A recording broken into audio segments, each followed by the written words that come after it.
In this video, we take a look at the need for primary storage.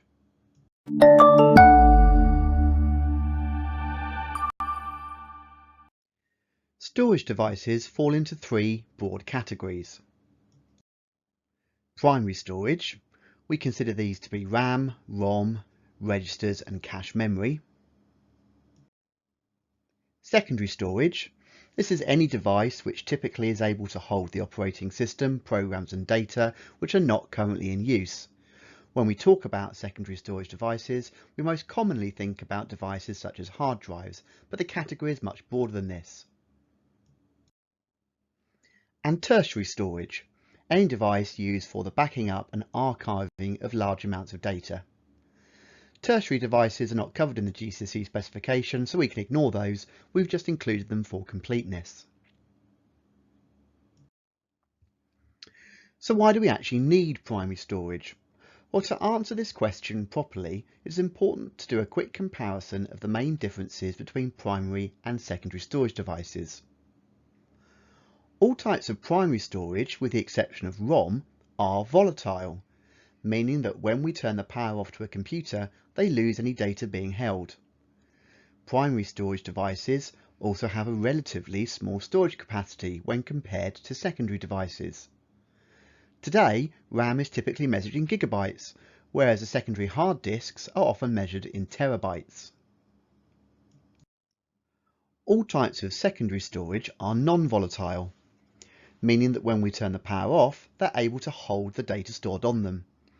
As already mentioned, they also generally have a much greater storage capacity than primary devices.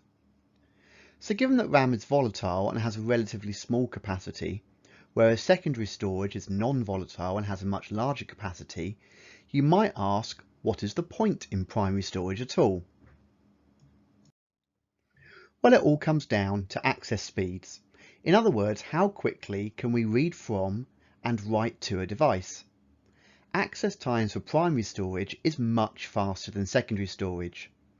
It is hard to do a direct comparison as there are so many different forms of primary and secondary storage, and technology is always evolving. But typically speaking, primary storage access speeds can be tens or hundreds of times faster than secondary storage. This speed of access is the main need for primary storage. Consider a 3 GHz processor. This is able to perform 3 billion operations per second. Your CPU will often want to fetch and execute instructions relating to your operating system. When your computer is turned off, your operating system will reside on a secondary storage device, such as a magnetic hard disk. Accessing all of your operating system instructions from your hard disk would seriously hamper and slow down the overall operating speed of your system. By loading the operating system from your secondary storage hard disk into primary storage, e.g. RAM, its instructions can now be accessed many times faster. So let's just recap.